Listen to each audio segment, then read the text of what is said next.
জয় ভোলে বাবা বলে হায়দ্রাবাদ থেকে বেরিয়ে পড়লাম উজ্জয়িনীর উদ্দেশ্যে, মধ্যপ্রদেশের দুটো জ্যোতির্লিঙ্গ দর্শন করতে, ওঙ্কারেশ্বর আর মহাকালেশ্বর। সকালবেলা যখন বাড়ি থেকে বেরোলাম, আমাদের ইচ্ছা ছিল ওঙ্কারেশ্বর অবধি এখান থেকে একদিনে জার্নি করে সেখানে নাইট স্টে করে পরের দিন আমরা মহাকাল দর্শন করতে যাব।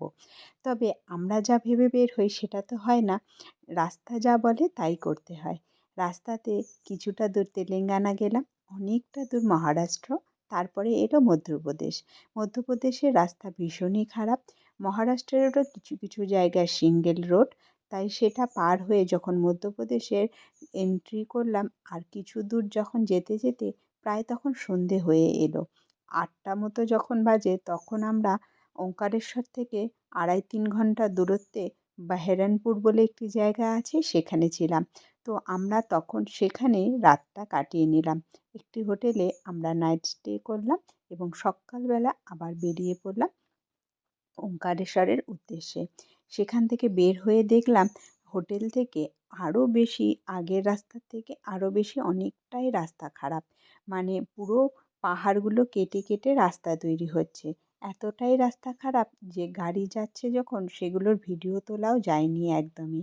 তো আমরা সেইভাবেই 11:30টার মতো পৌঁছালাম। আসলে মধ্যপ্রদেশে 2028-এ কুম্ভ মেলা হবে। 12 বছর পর পর এখানে মহাকুম্ভ হয়। তার জন্যই এত রকমভাবে রাস্তা তৈরি হচ্ছে। এখনও কিছুদিন লাগবে রাস্তা তৈরি হতে।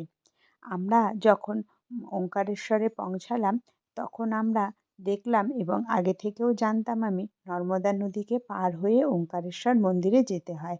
তো নর্মদা নদীকে দুভাবে পার হওয়া যায়, একটা ঝোলা ব্রিজ আছে, অন্যটা নৌকা করে। তো আমরা প্রথমে কিছুটা দূর হেঁটেই পার হব বলে রোডে উঠে পড়েছিলাম। তারপরে আবার চিন্তা করলাম না, নৌকো করে গিয়ে সঙ্গমটা দেখে তারপরে আমরা ওঙ্কারেশ্বর মন্দিরে যাব। তাই সেই মতো আমরা নৌকা ভাড়া করে নিলাম। এটা হলো হেঁটে পথে যাওয়ার রাস্তা। নৌকার বাকি সমস্ত ডিটেলস নিয়ে, কত টাকা নিল বা কীভাবে নৌকা পার হবে, কোন সঙ্গম ধরে, সমস্তটার ভিডিও নিয়ে পরের ভিডিওতে আমি আসছি।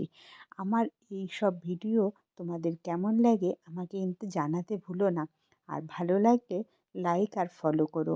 আমার সাথে ওঙ্কারেশ্বর আর মহাকাল দর্শন করার যদি ইচ্ছে থাকে তাহলে অবশ্যই আমার এই চ্যানেলটিকে ফলো করে রেখো।